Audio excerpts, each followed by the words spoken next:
I have a large number of decades of interesting information to share, so I have a long story.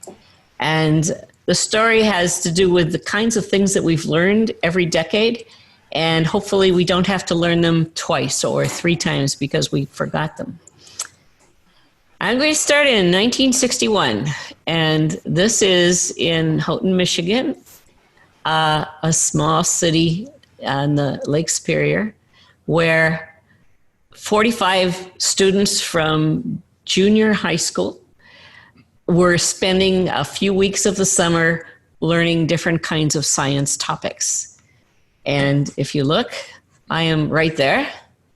And what we were doing was studying many different topics, but the one that I liked the most was we were studying this new thing called a computer. And essentially we had a project, it was essentially a hello world project.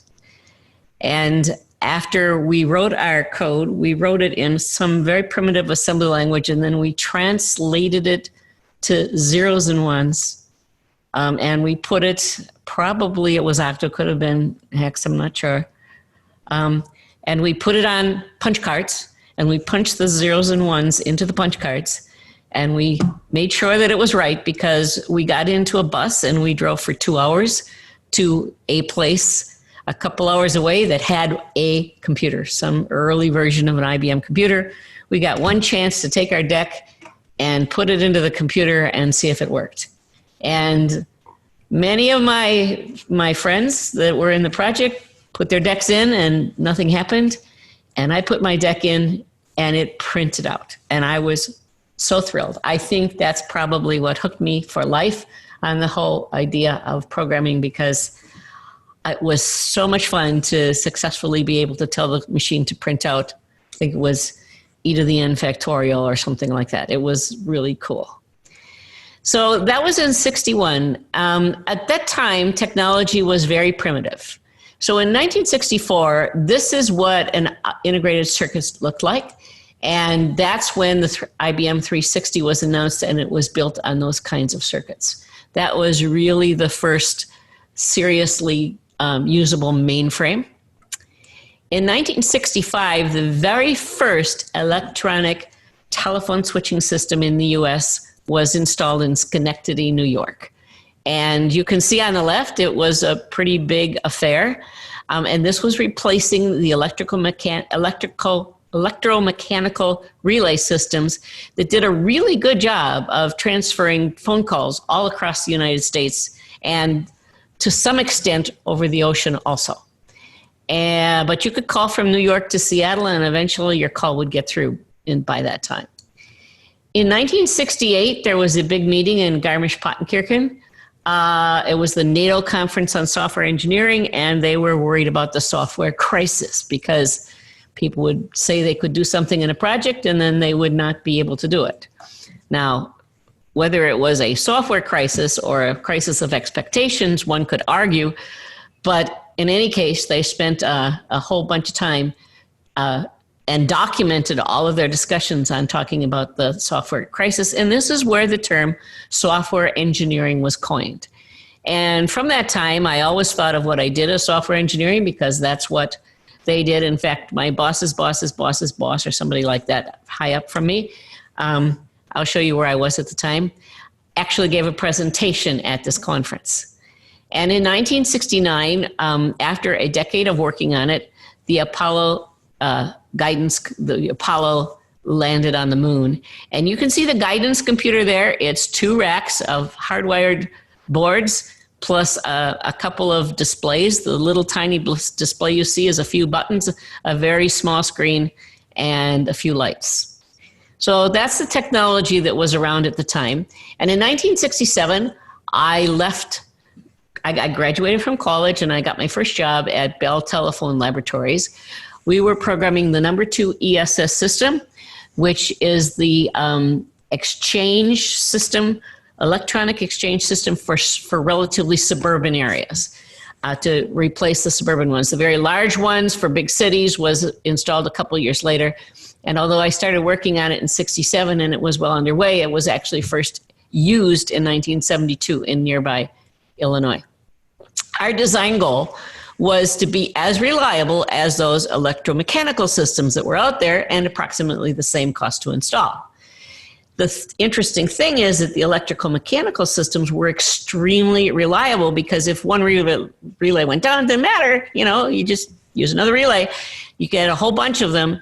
And so the reliability goal was to match electromechanical systems, and that was a maximum downtime of 2 hours in 40 years. That's like 3 minutes a year. That's more nines than, that's somewhere between 5 and 6 nines. That was the goal. Did we do it? Did it work? It was installed in 72, and the project manager published an article in Computer Magazine a few years later saying, yes, we met the goal. And in fact, at the time, telephone systems, whether they were electromechanical or electronic, were considered the most reliable thing. They worked as long as there was some kind of electricity. They worked even if there wasn't that much electricity throughout the community, as long as there was some applied to the office, they could switch telephone calls. However, in 1990, there was a routine failover which began a cascading outage across all the suburban networks that were connected to each other by these switching systems, and it shut down half of the phone system in the US for about 9 hours. Actually, maybe a few weeks ago, T-Mobile shut down half of its system in the US for about the same amount of time for the same reason. Because we see this a lot. When you have a network of connected pieces and they all fail in the same way, you get a cascading failure across the network. It could be an electrical grid, so power goes out in, half of the East Coast or something like that. Very common both in US and in Europe and other places, that you very rarely, but it happens, you have cascading failures across a network. This is not an unfamiliar failure mode. But outside of that, it actually did meet the reliability goal. So in the 1970s, that's when ARPANET started. And they started to rethink the network architecture, but not in the beginning. This drawing that you see right now is 1971. And you can see there's a few PDP whatevers and a 360, an IBM 360. And they're all connected to each other by an interface message processor. That is a small mini computer designed by Bolt Barnick and Newman. And it was pretty much served the same job as that electronic switching system that I was designing for Bell Labs. Same concept. The messages went to the IMPs, which passed them on to another IMP, which eventually sent it to the destination. And as we saw, this architecture is vulnerable to failure. There will eventually be cascading failures. But it was very popular, and in 1972, Louis Poisson, from France, came to take a look at it, and he said, this is really a nice idea, but you know what? Our phone companies are not going to put in those interface message processors to switch data. They're not going to be interested in it. I don't know how across all of Europe with all the different countries, we are going to be able to take that architecture that you have there and implement it, because we don't know who's going to own the IMPs. And at that time, the IMPs were actually little mini computers. They were getting older and older. So something had to be done. And so he basically said, we really have to consider an architecture that makes the host responsible for data exchange. And all of the folks that were working on ARPANET in the US said to him, best of luck, have fun. They sent him home to France, where he implemented that concept in a network called Cyclades, and it worked.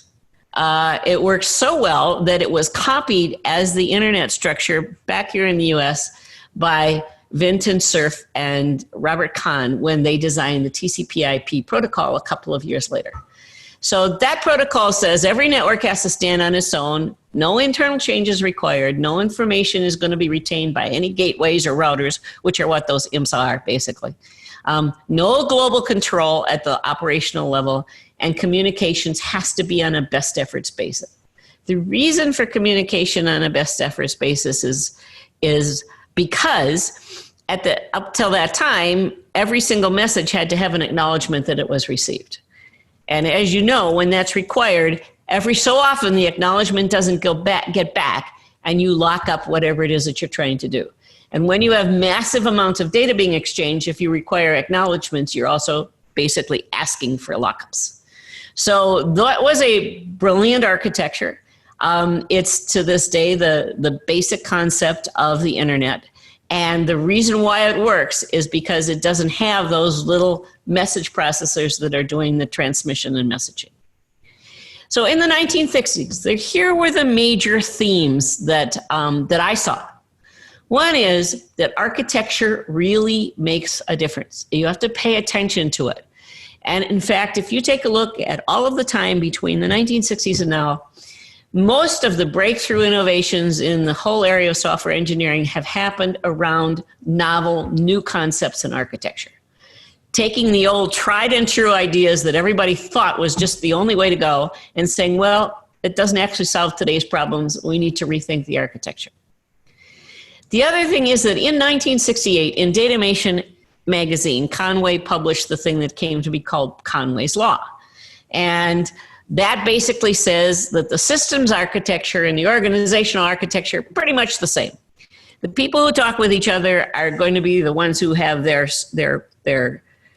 architecture tightly coupled, and the people who don't talk with each other because they're in a different department, that's where you have the dividing lines in both the company and in the architecture. And to this day, we have to recognize that this law is still true. When you have an architecture or an organizational structure, if they don't match, there's huge dissonance, and they eventually get in line with each other. The other interesting thing was, this is when we started to go at serious scale for reliability. Internet scale, telephone switching around the world scale. And when you look at what we did for the Bell Labs computer, what I was doing was I was not programming the telephone switching. I was programming a duplicate computer that would come in. They were always two computers. They would check each other. If something went wrong, they'd quickly decide which one was wrong, throw it out. And then my software and other people that were writing the same kind of software would go in and exercise the various cards, figure out the bad card, and then tell the technician which card to change so they could quickly get the second matching computer back into place. More than half of the hardware and software in that system was duplication for reliability. So the concept of redundancy is not a waste. It was considered essential at that time. And the concept that you had to isolate things, they learned when they started having cascading failures. And the idea of having local responsibility rather than central responsibility became another kingpin of the whole concept of when you want serious scale, you need these three things: redundancy, isolation, and local responsibility. And every time in the next decades when we forgot that, we started having much less reliable systems, as you're going to see. So it's 1971 now, and I arrive in Madison, Wisconsin. I have a master's degree in mathematics because I left Bell Labs and I got a master's degree. I had an 18-month-old daughter. I had a year of programming experience with Bell Labs on the number 2 ESS system, and I had a husband who was embarking on a 5-year PhD program. So quite obviously, I needed a job because he wasn't going to be working. And I got a job working for a professor in the physics department where he was not working for Murray Thompson, but he was in the physics department. And what I was doing was digitizing bubble chamber film back in 1970s with a mini computer that Murray had bought at a fire sale because the company went bankrupt. It was trying to mimic the IBM 360. This is me with my daughter in 1973 as I'm working there, and my new son, and that's what we were working on. I think this was taken when we had an ice storm and we all went down to the university to find electricity. At the same time, in the 1970s, that's when Xerox PARC started up, a big research lab of, at that time, Xerox was one of the biggest, most successful companies, if you can believe it, around because they could copy. And copying meant you didn't have to have this massive typing pool in order to get copies of things. And they were doing really well, but they thought, well, what's the next generation going to be? So they started a research center. And this research center was to design the office of the future. So they had this thing called the graphic user interface. They had bitmap displays. They had what you see is what you get editing. They had overlapping windows. Does this sound familiar? Yeah. These are all brand new concepts. Menus, icons. They first made their way to Apple, and then they made their way to Windows, but they never actually made their way into Xerox products.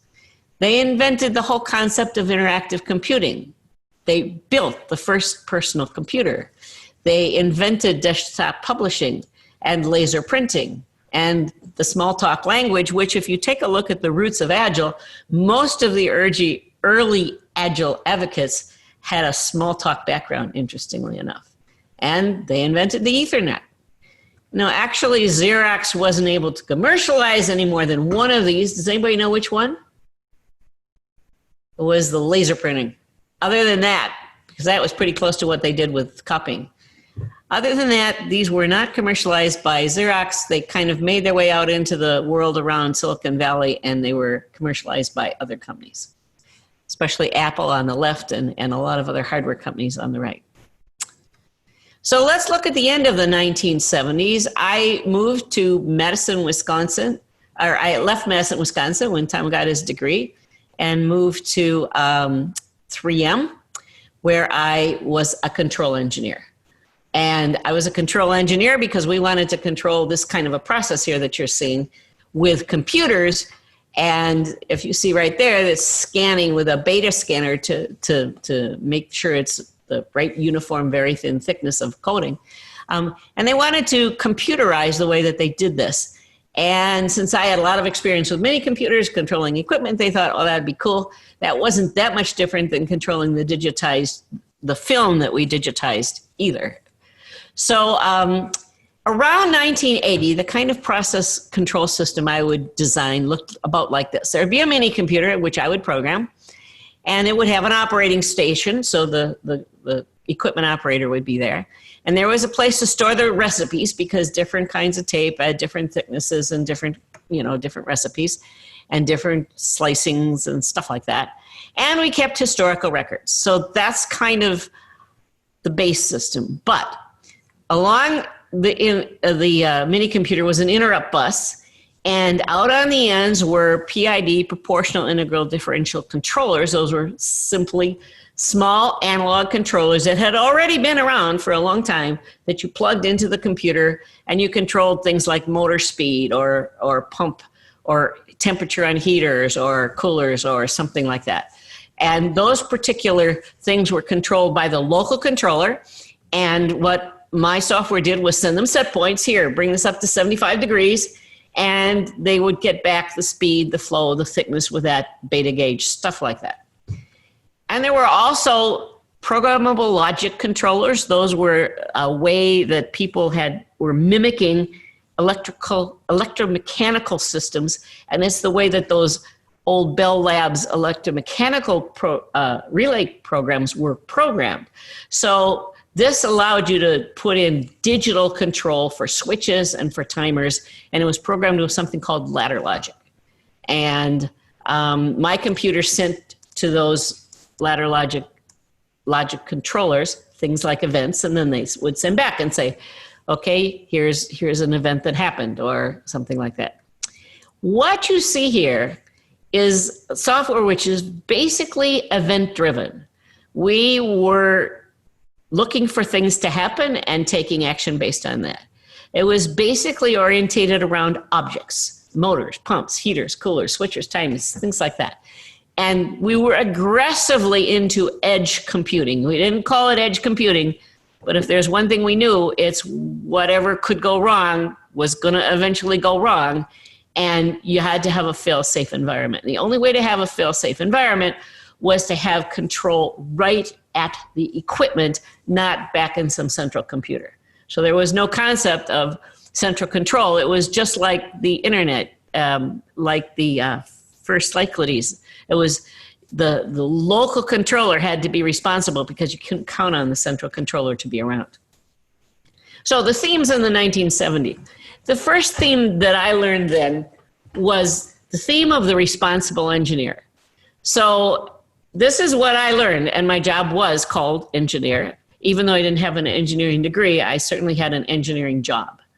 And I worked in an engineering department, and engineers were, beat into their heads. You are responsible for the design and development of some component of a system, for making sure your component works properly, and for understanding its job as part of the overall system and making sure that it does that job too. So for example, I was told that, in a plant, operators are going to be suspicious of computers. And if they don't like what the computer is doing, they're going to defeat it because they're going to make product. And if they defeat your system because they don't like it, you, engineer, are at fault because you didn't understand what they were trying to do. So we were told we really had to be responsible to understand what the operators wanted and make sure that it delivered. Another thing that was important was fail-safe design. And fail-safe design was anything that can go wrong will eventually go wrong. And when you're dealing with stuff that could explode or could kill people, you work real hard on this concept. In fact, the engineers around there said to me, Mary, we're going to let you do anything you want with your computers and mimic the stuff we used to do in wires, but we're going to maintain control of the safety system because we don't really trust computers and we don't really trust you. So the last thing was, at the time, there were books upon books upon books on structured programming, structured analysis and design, structured this and structured that being written. And the basic concept with structure was that you needed to think about the whole system and then gradually work down. And some of the work by Harlan Mills talked about the whole concept that you should get a piece working and then get the next, the overall framework working, and then putting one piece at a time and make sure that it works before you put in the next piece and the next piece. Classic incremental delivery. Dijkstra, the Turing Award winner, said, if you want more effective programmers, you've got to discover they shouldn't waste their time debugging. You need a way not to introduce bugs to start with. It wasn't exactly called test-driven development at the time, but the concept that you shouldn't be introducing bugs and then chasing them, you should have a technique that allows you not to have them, was, back in the 1970s. In the 1980s, I actually moved to a manufacturing plant, one of the ones I had designed systems for, and I became the technology manager. And that really meant that I was in charge of systems, as my boss said. Any kind of system the plant had for moving information was my problem. And it didn't matter if it was a computer system, a technical system, or a manual system, or a paper system. How the plant systems work was something I had to think about. So there I am. We did tape manufacturing, and that's where I moved in 1982. Over the next 2 years, I became involved in implementing the first just-in-time system that 3M ever used. And I did it because my boss said, whatever system works. And I studied the whole concept of this flow and just-in-time. And I thought it could help us a lot because we were competing against Japan and they were making better tape than us.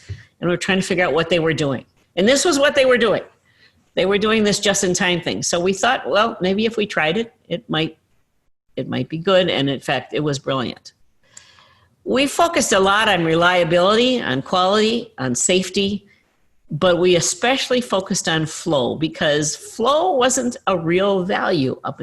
Nobody really cared if you got mounds of inventory all over the place until we discovered that actually, you'd be surprised at how much stuff goes bad and stale at that point in time. So I would like to interject this whole concept of flow and how important it is to understand it. And the best way I have thought about flow is thinking about you have a bunch of perishable goods, vegetables, okay? Or meat or dairy products or something like that. And you need to get it to market. And you have a small window of time in which that stuff is fresh between the time you actually harvest it or create the dairy product or that sort of thing, and when it's consumed. And if it isn't that window is that short, and if you go any longer, you're basically going to spoil the food. So in this environment, Nobody ever optimizes for resource efficiency. Nobody ever says, you know, that bike, that's not a really very efficient way to get all those vegetables to market. Why don't we just put them all in a big truck? And when the truck is full, then let's drive it to market. Makes no sense because they're going to be spoiled long before you get the truck to market. You never accumulate large batches of stuff when it's a perishable goods supply chain. Small batches move faster, get there quicker, get to the consumption spot much more quickly. You aggressively discover and eliminate the biggest bottleneck because that's what makes your food spoil. If it's sitting waiting for a plane to come and pick it up before it comes from Chile to the US and it has to wait a day, that's a day of spoilage. And you got to figure out how can we get it so that it flies within 2 hours of when we put the fruit in there. You use the actual consumption of your product on the end to pull replenishment. And you have a short, fast supply chain. So if people are buying a lot more oranges than they're buying potatoes, then she's going to bring a bunch extra oranges to market tomorrow and a lot fewer potatoes. That's the way it's going to work. And you listen to what the customers are saying to decide what you should grow next year, what you should put in your field, or what you should market in the future. So this whole concept of flow, I think, is something, if you understand this, you can understand why the stuff we do in software, when it isn't focused on flow, we do exactly the opposite. We try to optimize for the wrong thing. If you optimize for flow, you just think differently. You do things differently. The other thing that was going on in the 1980s was user programming. Personal computers came into being that decade. This is my son in 1986. And that, you remember the little baby that I had? Well, here he is, 13 years old and learning how to type. And we had a PC in our home. And the thing that we used a lot was word processors and spreadsheets. And people said, you know, if people can do this stuff at home, why do we need these mainframes anymore? There were fourth generation languages, especially various types of report generators. And since we had those, people said, why do we need programmers? Remember COBOL? That was going to be the language that eliminated the need for programmers. Well, now fourth generation languages are eliminating the need for programmers. So they said, well, guess what? Didn't work. And the reason is the same that COBOL didn't eliminate the need for programmers. That is, the higher the level of the language, the higher the level of complexity that you can manage. So, you know, the complexity sort of expands to meet the level of abstraction that you happen to have. And so it doesn't matter where you're at. If you can do a lot of things hidden under a layer, that means you can do more complicated things on top. And you're always going to need people that can think through that complexity and manage it. So the theme in the 1980s was execution matters, especially since I was in manufacturing. Expertise, focus, attention to detail. If you want reliability, scalability, usability, safety, security, all of those things, it's not just a matter of silver bullets. It's a matter of hard, disciplined work. The idea also is to focus on flow, not to suboptimize on any one thing like resource efficiency, and to focus on throughput, not individual tasks. And the last thing was what I'll call Parkinson's law for software, which is complexity expands to fit the latest abstraction. So abstractions are nice, but that doesn't mean that you're not going to just do more complex things. In the 1990s, we had client-server architectures, which were, you had some presentation devices, and you had some application servers, and then you had a great big database server. And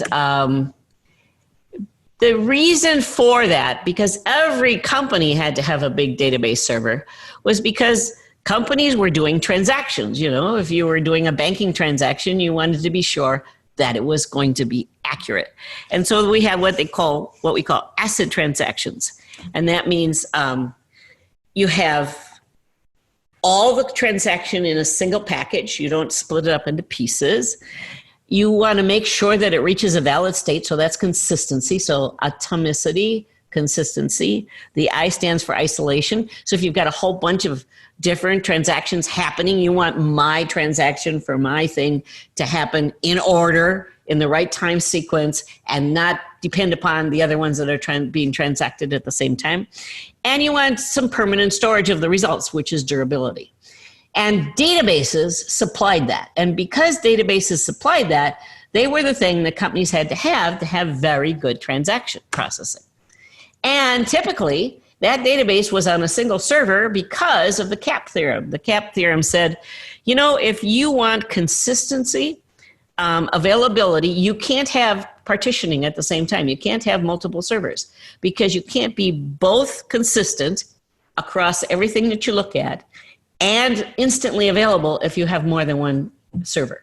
So by the end of the 1990s, almost all companies were trying to get bigger and bigger single servers because that was what was needed for all of this stuff. They seem to have forgotten this stuff about redundancy and local control and all of that that's needed for serious scale.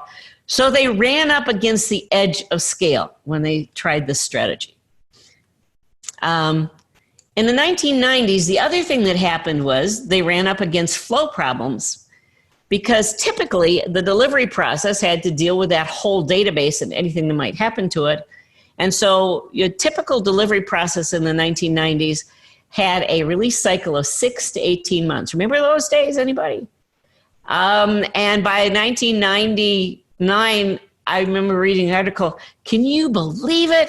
A 6-month release cycle, isn't that fast? Well, actually, I used to do stuff every day. I used to be doing changes daily on my process control system, so I didn't quite get this, but typically, if you had a long release cycle, the last 30% was code freeze and testing and fixing. And sometimes that went up to 50% of your release cycle. Now, typically in this cycle, the features, because things took so long, were frozen before you even began the release cycle. So you had to freeze 6 months or 24 months before your final release was when you actually decided what was going to be in the software. So you can imagine if you have a 6-month release cycle, you're going to have a minimum of a year before any change officially gets into the software. If you have an 18-month cycle, you're going to have a minimum of 3 years. That's way too long. At the same time, in the 1990s, late in the 1990s, in 1999, Eric Raymond wrote The Cathedral and the Bazaar. Here's the cathedral, okay? It's being rebuilt, but this was before it burned. And it's a very beautiful architecture. It's well-planned. And here's a bazaar. It doesn't look anywhere as near as elegant as the cathedral, but it's a different mental model of how stuff gets done. And he didn't get at first how a bazaar could possibly work for software engineering. But then he took a look at Linux and said, you know, it shouldn't work. It should be a disaster, but it isn't. Why not? And he finally decided, when testing things out, that actually in the end, the bazaar concept works better than the cathedral's concept for figuring out how to get stuff done. So in a bazaar, you have all these little independent stalls. The people decide independently what to bring. There's some amount of control. They say what date the bazaar is going to be, and they put the fruit in one area and the flowers over in another and stuff like that. But essentially, every little shop owner does their own thing. And yet, you have an amazing shopping experience. In the 1990s, the concept of open source was considered ridiculous.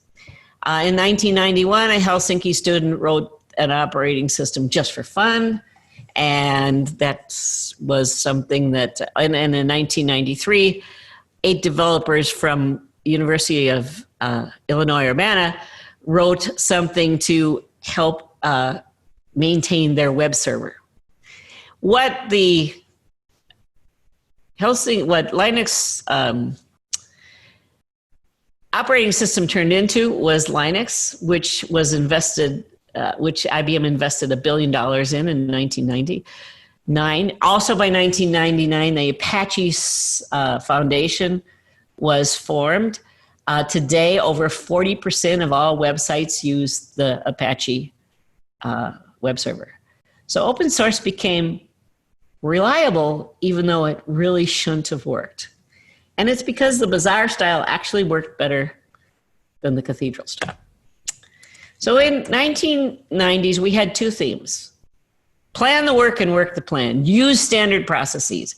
Use standard architectures. Don't even deviate from client server. That's the way things have to be. That was your cathedral. But you know, cathedrals, when they get to the end, they can't get any bigger once they get to their biggest size. Similarly, the standard architecture, which was a client server, couldn't get any bigger than that single server.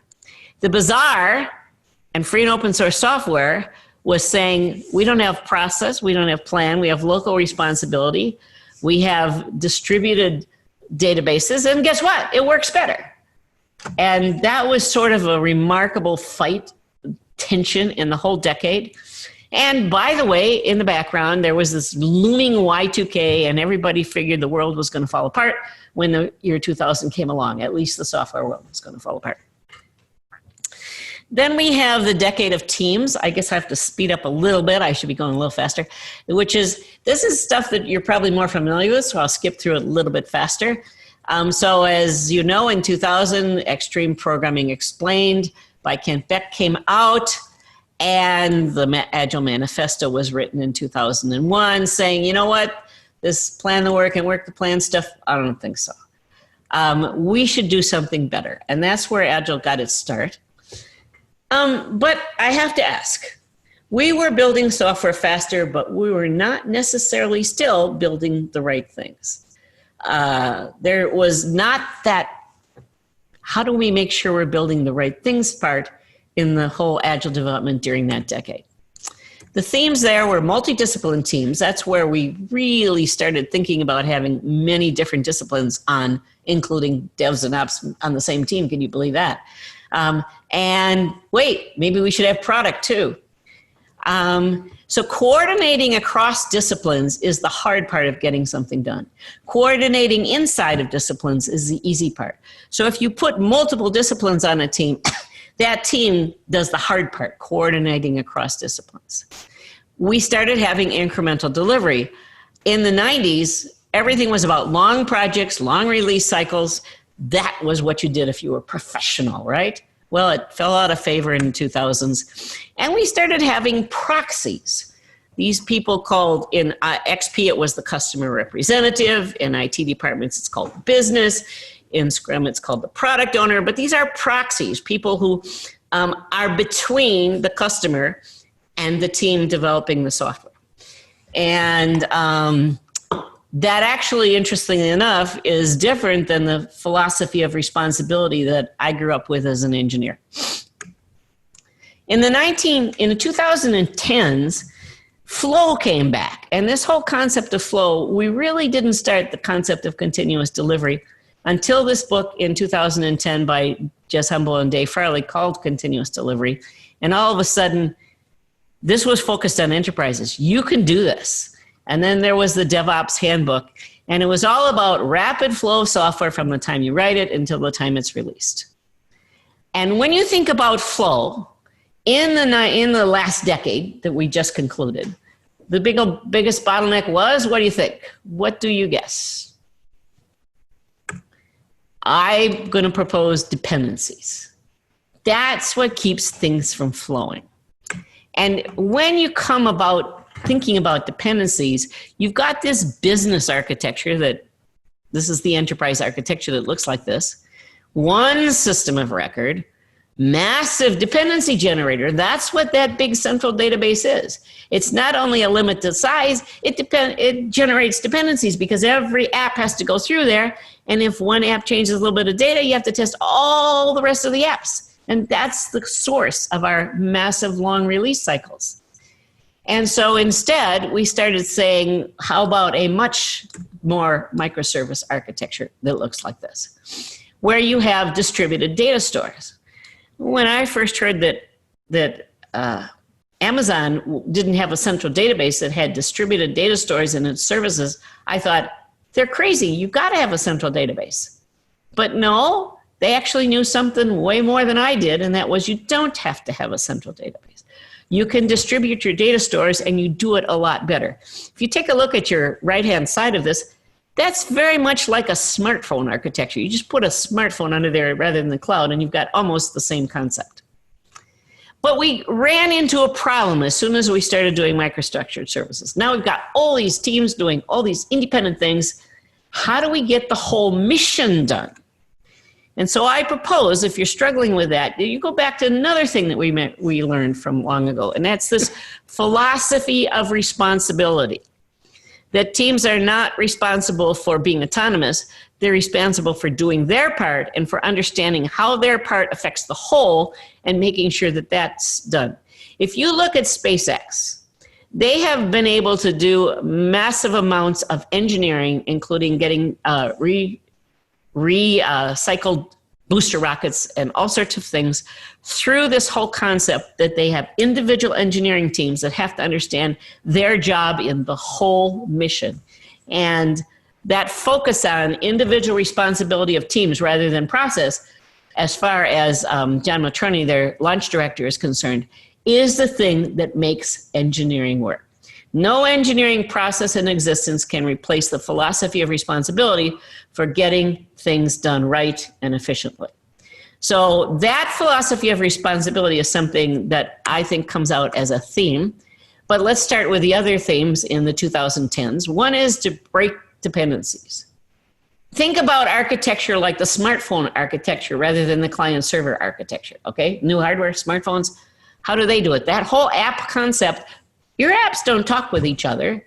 They're independently deployed. And this concept of independent deployment of different pieces really breaks the whole concept of the client-server architecture. And then there's the responsible team. Teams are responsible for the design and development of a component, for making sure it operates properly, and it does its job as part of the overall system. They have to understand it's the whole system and where they fit in, and they have to be as responsible for that as they are for their individual component. And then a big thing in the last decade has been infrastructure as code.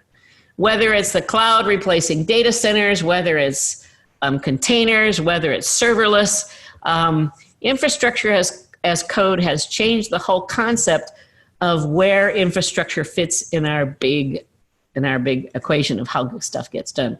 And finally, once upon a time, saying that IT doesn't matter because it should just become, like electricity, you just plug into it.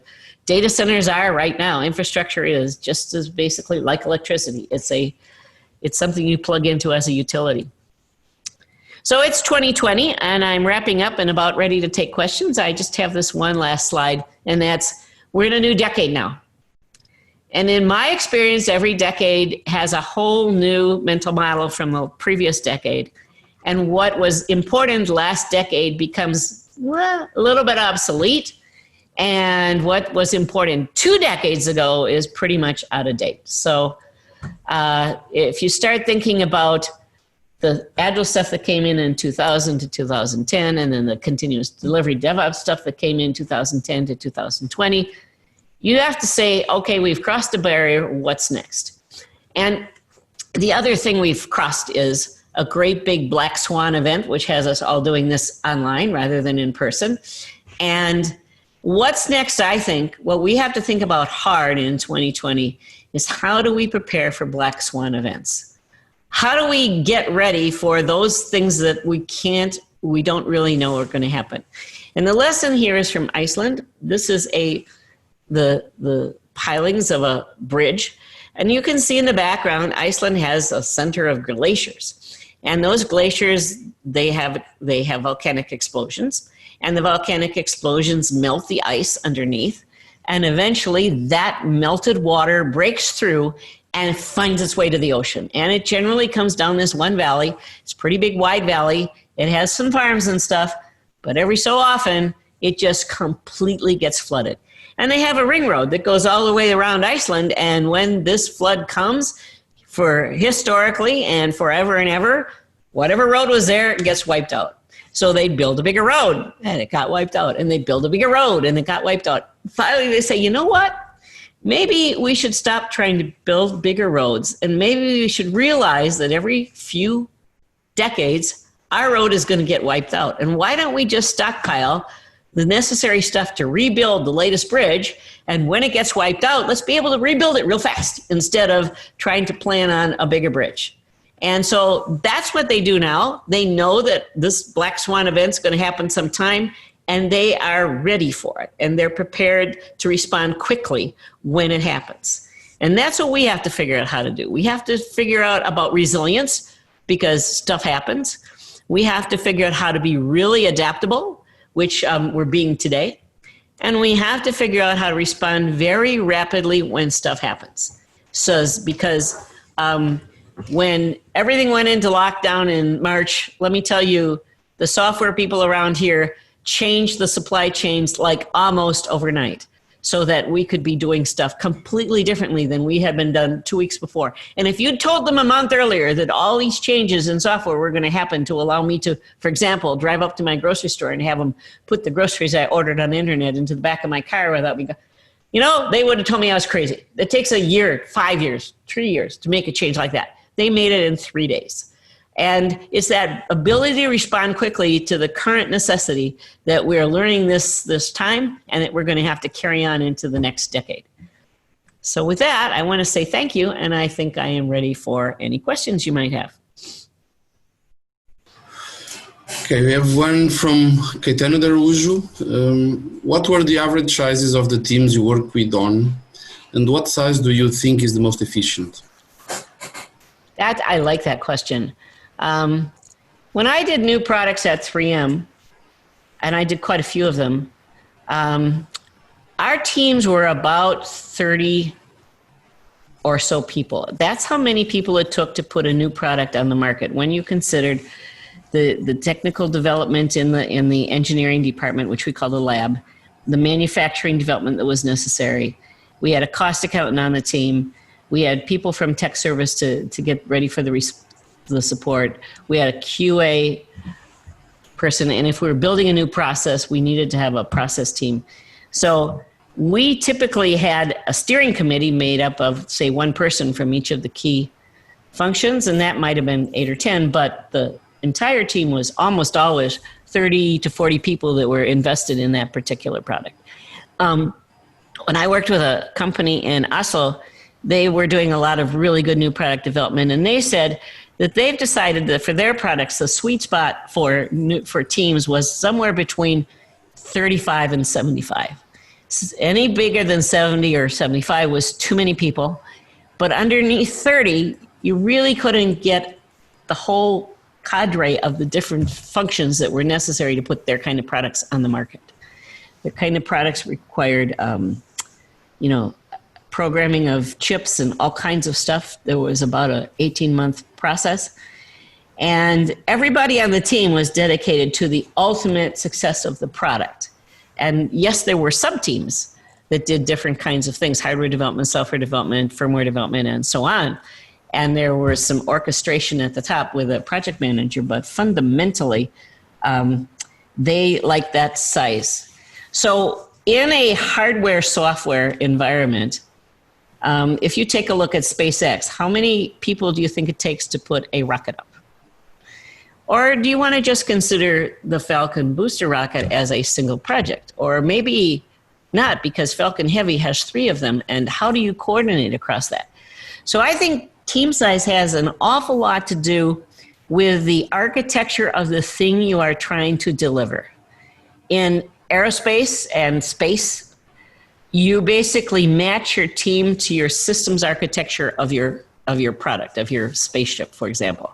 And every subcomponent has a team, and then smaller subcomponents of that component would have a team. So if it's a Falcon Heavy, you have 3 engines. Each engine is identical, so it would have a single team for the whole booster, and then it would have teams for the Merlin rocket and teams for the legs and that sort of thing.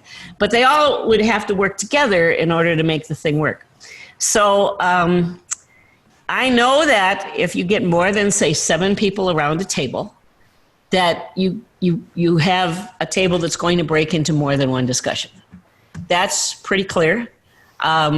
So there's something magic about having a limited number of people to try and carry on a decision-making discussion. But there's also something magic about having the 30 or 40 people necessary to make the whole product successful, every one of them doing their part in their area of expertise to make that product work. So if you have a product that's going to be more than just software, and let me tell you, software is rarely what it's all about. Software is a supporting actor for a bigger problem, almost always. And I think that the software people should be part of a bigger team. The ops people should be part of a bigger team. And that team should have a responsibility to deliver something that makes a difference to somebody. And they should understand what outcome they're trying to do. And they should work together to make that sort of thing come into, to make that sort of thing happen. So that's the way I think that it's really hard to look at, I'm going to make this a little bit bigger so you guys can see Tom. It's really hard to say how big it is, but I think the team should be the right size and not too big for the product to be delivered. And I think that sub-teams should be put together based on what is the structure of the ultimate product that you're trying to deliver. So I'm going to give one more example to answer this. We just went through an environment in which I don't go into stores. You know, I don't really want to catch this thing, and if I do, I could get pretty sick. So my son is an indoor air quality expert, and he said, don't go into stores. So I found ways to order online. And today, after this, I'm going to go to our grocery store. I've already ordered online. They have my credit card. I will drive up. I will call in. They will bring my bags out to the car. I will push a button. The back of the car will open. They'll put everything I ordered into the car, and I will drive home. In my neighborhood, every single retail store implemented the ability to do this inside of approximately 2 to 3 weeks. A couple of them could do it, although they're woefully under-resourced to be able to do it because were only doing it for about 5% of their business. And overnight, they changed everything so that they could do this, what we call curbside pickup. Now, let's pretend you have a team. You need to hire more people. You need to get new procedures in place. You might have to put a new cooler in next to your store so that you can stage the groceries that need cooling and so on. So many things have to be done, including that software package has to be changed.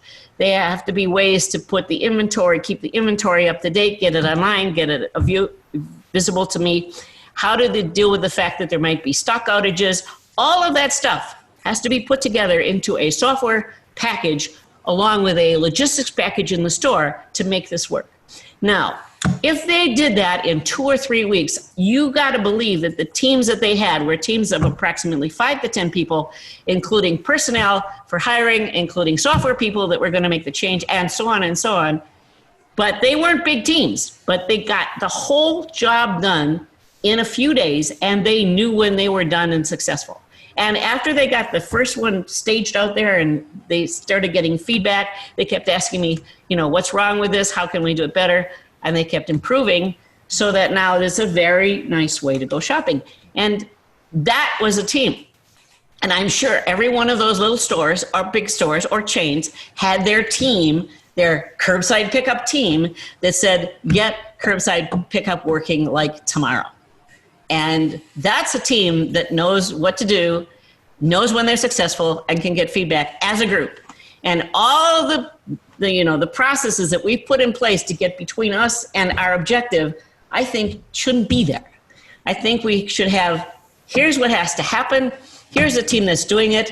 Work together and everybody get dedicated because you only got 3 days, so figure it out. Okay, and on that team, you have to have software experts, and you have to have ops people, and you have to have all kinds of different sorts of knowledgeable, capable people that can draw on other resources. But the team has an objective, and that is get this working and make it fast. Thank you very much, Barry. We have some more questions here. So the next one is from Tiago Carreira. So he says, we have been focused on systems, technology, tools. Do you think the next thing is focus on people? I think the next thing is focused on outcomes. Okay, now that does focus on people, because remember with curbside pickup, I'm the one that doesn't have to go into stores now. But the outcome there is not me, it's does this group of people who don't want to go into stores have a tool to shop?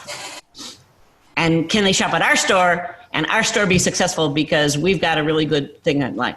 So I think that the next thing is for whole complete teams to have a charter to accomplish a real important purpose that they all understand and that they are dedicated to and structured towards achieving.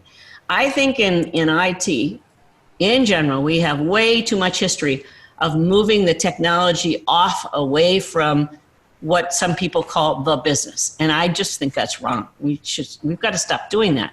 We've got to say we have problems. They're customer-focused problems. We know what we need to do. We can define success. We can define outcomes. We can see if those outcomes are happening, and then we can charter the team with a responsibility to make that happen. And we can let them have the flexibility to make the decisions they need to within whatever context to make sure that it works. I think that's where we have to go. Okay, thank you. One more question. This one from Shinois. What do you think about the blockchain technologies emerging during the last 2 decades? About which technologies? Blockchain. They can be useful. They have been useful. They've been overhyped. What do you think, Tom?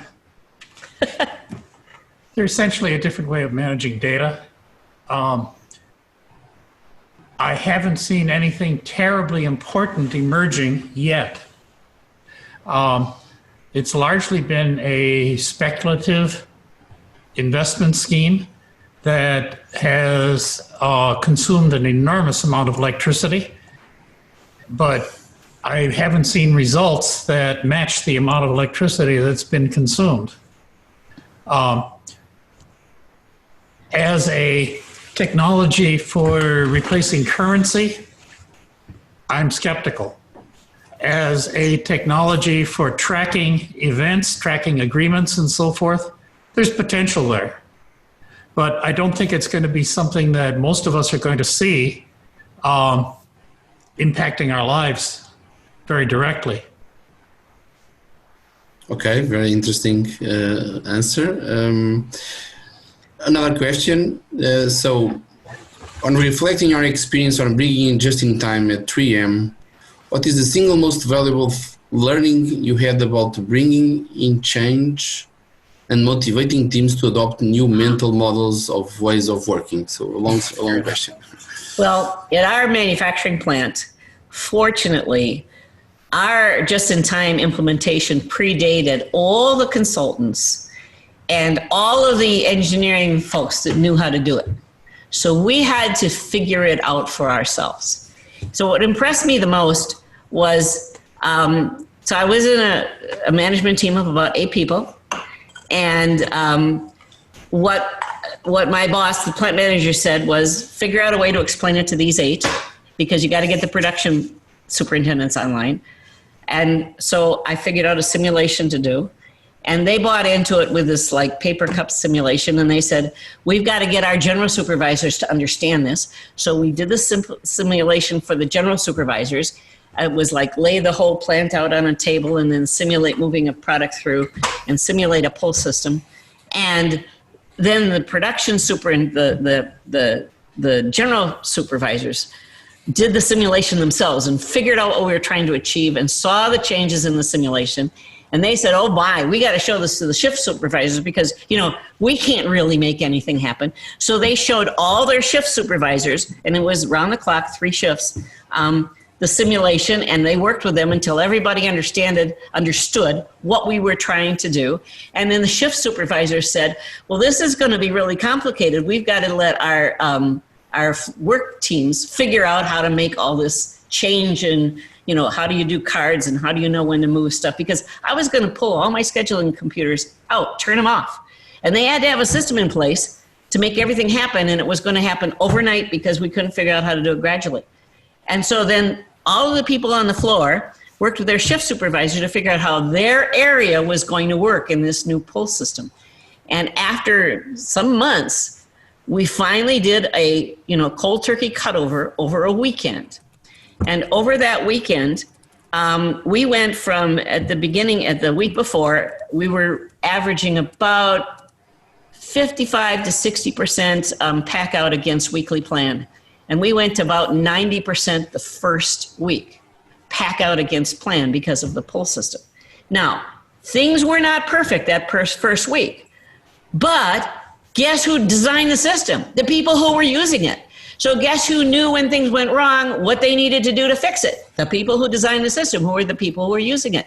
So what I learned is if you want something to really work, you've got to get the idea across and sell the concept to the people who are going to have to implement it.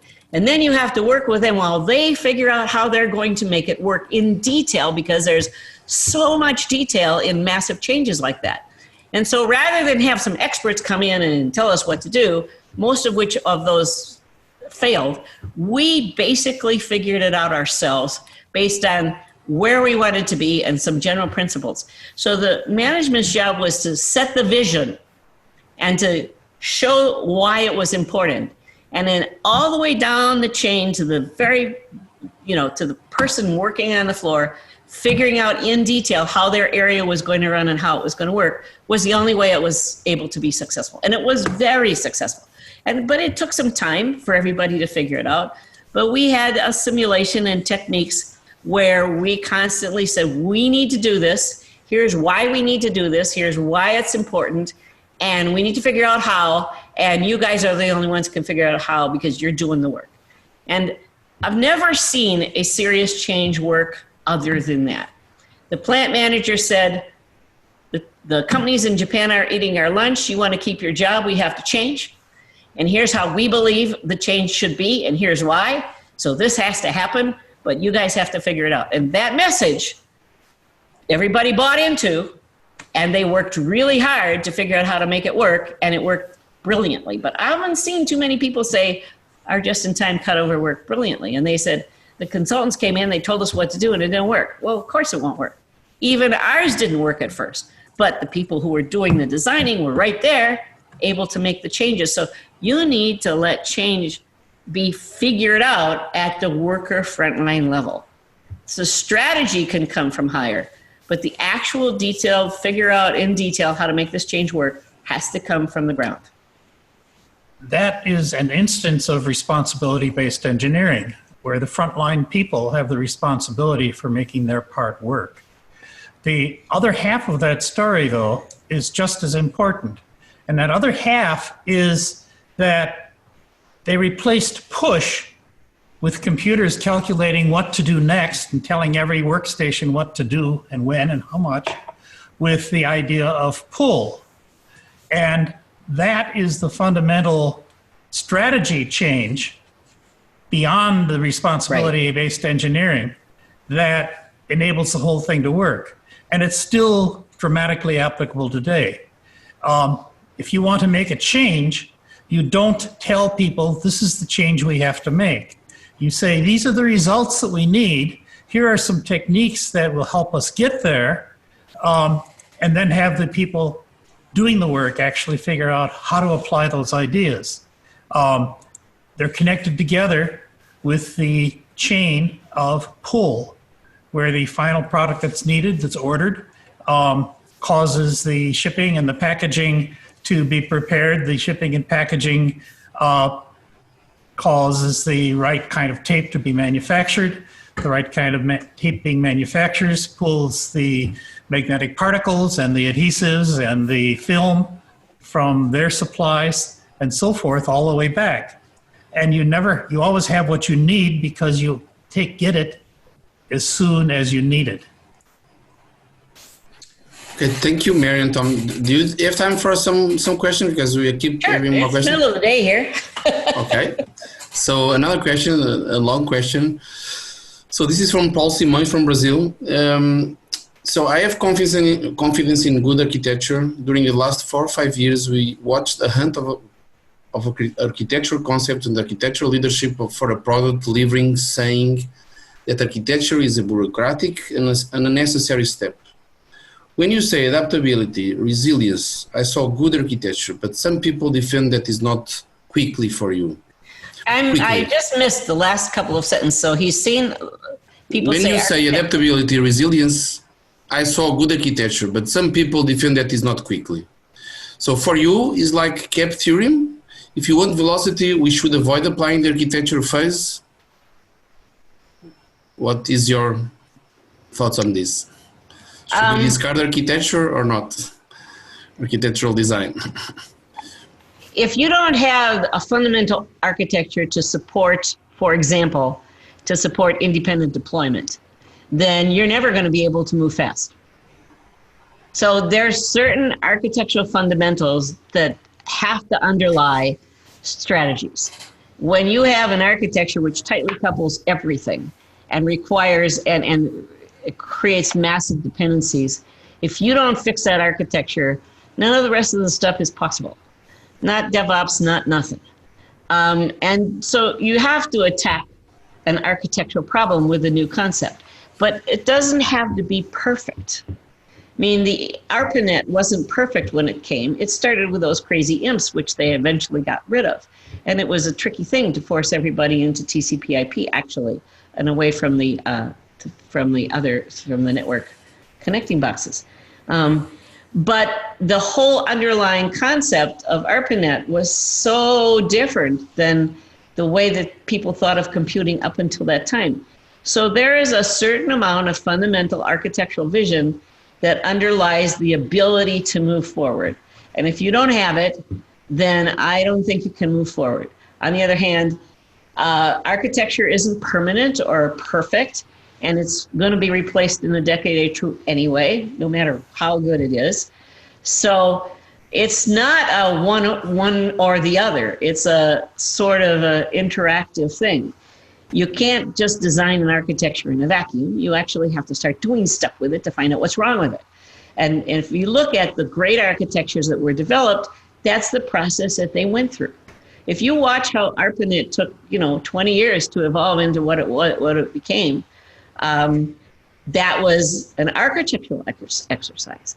If you watch how long it took us to get away from the client-server architecture to a service-structured, microservice-structured architecture, it took 10 years, 15 maybe, to actually move the whole industry away from this great big central database. And even now, some people still think it's a good idea, but you're not going to get very far with it. So I don't think it's just one or the other. I think that you have to have good architectural foundations, and I think that you have to have a vision of where you want to go, and then you have to be able to improve it as you go along. Many of you are probably dealing with microservices on a day-to-day basis, or even serverless. And the people that originated this whole microservice idea claimed, and I think it's still true, that what's inside a microservice doesn't matter. The architecture on the inside can evolve rapidly, can be replaced. In fact, it's not really small enough if you can't rewrite the whole thing from scratch in a very short time to meet its requirements as requirements shift. But the interface that other microservices depend upon, that's harder to change.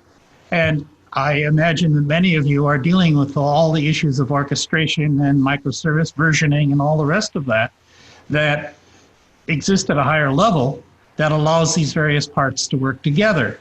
Very much like the boosters and the central engine on the SpaceX Heavy.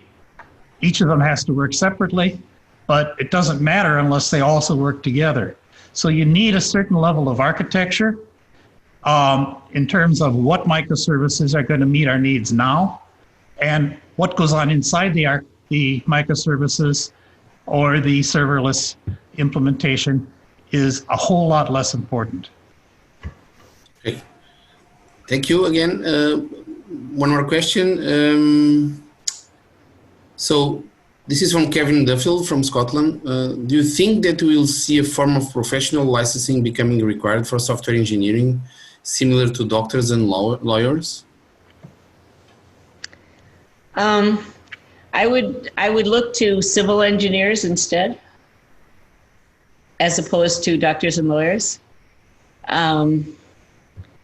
My son is a professional engineer, and he gets annoyed when I talk about software engineering because he had to, not only did he take the professional engineering course, but the fundamental course structure talks about ethics. And there's a certain set of ethics in engineering, which basically says you can't harm people. You have to have a certain amount of redundancy. And when the Boeing airplane went down, he was so mad. He said, how can you possibly call software engineering a profession when people didn't have multiple redundancy in a life critical system? That's what's wrong with software engineering. But, and that is, somebody wasn't overlooking the fact that they didn't have multiple redundancy in that system. But that was more than software. Software was only a part of that problem. The part of the problem was the whole system as it worked together and where the input for the sensor was coming from. Was it something that somebody on the team knew about? To me, it was the fact that there was nobody overlooking at a professional level the way the whole system worked together. And the problem with software licensing is that I don't think our problems are just software. I'm not quite sure what criteria we need to have, except for the fact that we have to understand ethics.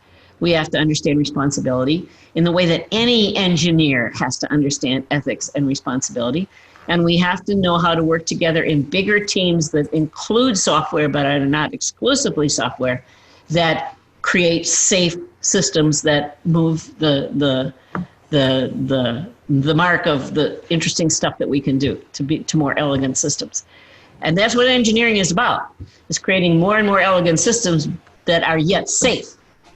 And we need to have a way to figure out that when we're deeply involved in doing that, we have a responsibility for understanding the safety of the whole system and where stuff fits in. But I think it would be better to think about engineering certification rather than software certification, and just think of software as a different form of engineering, which is like civil engineering or like mechanical engineering or like those others. And if there's going to be a professional license, it should be understanding the overall system impact of how we think about things, not just how the software is structured. So I can't imagine that we would want to license somebody because they could write good code. We would want to license somebody because they could contribute their portion of a good system properly. When we were at a embedded software conference about a decade ago in Bilbao, they said that more than 50% of all of the software created in the world is embedded software. Now, I don't imagine many of you are doing embedded software, but thinking of embedded software as being the same thing as transactional software that most of us are working in is a pretty profound mistake. It's very different. Now, if embedded software goes wrong, if a system being supported with software doesn't function the way it's supposed to, Airplanes crash. Airplanes crash, yeah.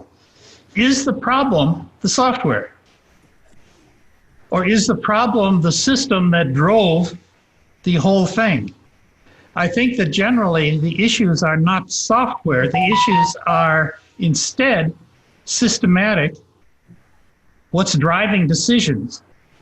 And in the case of Boeing, for example, yes, the software people could have brought up appropriate objections, but the Challenger engineers brought up objections, and it made no difference because it was being driven by things that were not engineering concerns. Same thing with the Boeing. Whether they did or didn't bring up objections about the software problems, it was being driven by business considerations, by things that were outside the realm that a software person can be directly and totally responsible for. Now, in the case of a bridge, a civil engineer can design a bridge and be responsible for the performance of that bridge. But even there, it is qualified by the execution of the firm that actually constructs it based on the plans. If the fault is in the plans, the engineer, the civil engineer, is responsible. If it's in the construction, faulty materials, and the civil engineer didn't identify those, then the responsibility is shared. But with software, I think it's much more complex, much more diffuse, and I don't think you'll gain much from certifying engineers as a accountability thing by itself. Okay, we have two more questions. One from Miguel David and one then from Manuel Paz to close and give him the honor to close the questions, since it was he that brought you both here. So from Miguel, what are your thoughts on the figure of the product proxy versus the responsible engineering? Should both coexist? Is one more important than the other? What are my thoughts on, what about proxies? The product proxy versus I have no use for engineering. product owners, excuse me. I have very, very firm thoughts on that. I think that the product owner from Scrum is the worst thing that has happened to software engineering since a long, long time ago. The fact that you put a proxy in between engineers that are thinking about how to solve a system who doesn't even know the technology and the people who are going to use it, I think is an absurd and really, really bad move. Very simple. Back in the 2010s, Kent Beck said the same thing. The biggest mistake he made in defining extreme programming was the on-site customer and the customer bill of rights. He said that was a profound mistake.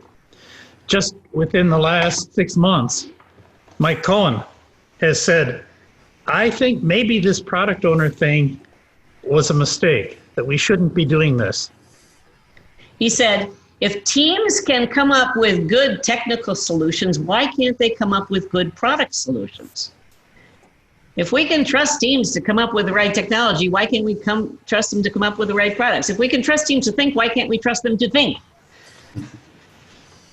Some of you have been there. So I'm gonna now pass the word to Manel. So I'm trying to activate you, Manel. Yes, I'm unmuted now. So we're coming to a close. I just want to thank Mary and Tom for your time, for sharing so much knowledge with us. We've seen in the chat people are very happy about so much that they've learned in this short time.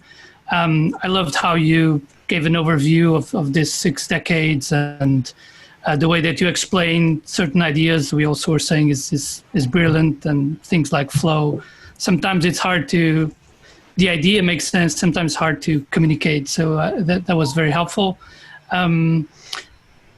And I also love what you said about what's next, being able to respond to black swans and unpredictability.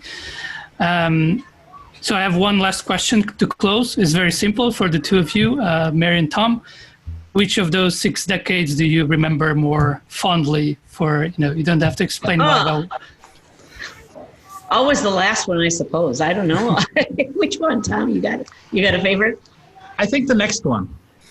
And the reason I say that is when I look at your faces and see what you smile at, it really reassures me that you understand what the problem is and what the solutions are. Now, the question is, how do you access the capability to make those solutions happen? And I'm confident that you will, because many of you are young, well, not all, but many. And you will have, Younger than me. yeah, you will have access to more and more ability to make the changes that have to happen. I'm very optimistic that because of your smiles and where you smile, that you know what to do. And the big thing is, do it. It's really hard to pick something out of the past and say it was best. Because I've always said the past is past, can't change it, okay? And all you need to do is figure out how to make sure that going forward you make the best decisions for the next, for the next day, week, month, year, and there you go. So I think that the thing I like a lot about our last, say, 20 years since I retired from 3M was the fact that not only did we get to travel the world and take and talk, which sort of funded us, but Tom was able to come and take amazing pictures of just about every place in the world. And we got to visit. We never got to Portugal, by the way, hint, hint. But we got to I can't tell you how many different countries and every single continent so Tom could take pictures. And he's quite a photographer, as you've seen a few of his pictures scattered. Yeah, there were many compliments in the chat. Yep, because he's an amazing photographer, and he got to take all of these pictures. And to me, that was sort of like the best part about it is not only are we working on software, but we're also seeing places and trying to capture them in photographs. And now up there on the wall, we have a big screen TV. And on our big screen TV, all the time, day when we're up, it's showing pictures of our various travels that Tom has taken. And so we're never really kind of isolated in the house because we get to see all these various wonderful places we've been to. Getting to work with people around the world, bright, creative, and passionate people, Yeah. has been the other highlight of the last couple of decades that we've been doing this. Yeah. It's been our retirement hobby. And it's been the most exciting thing I've ever done. Thank you so much. And let's try, after this period is past us, that to bring you to Portugal for the first time. That we would need love to get to Portugal. make that happen. On our list of places we haven't been to, and there are not many places on that list. There are some places that we don't want to go to, but Portugal is not among them. Thank you so much, and thank you, everyone.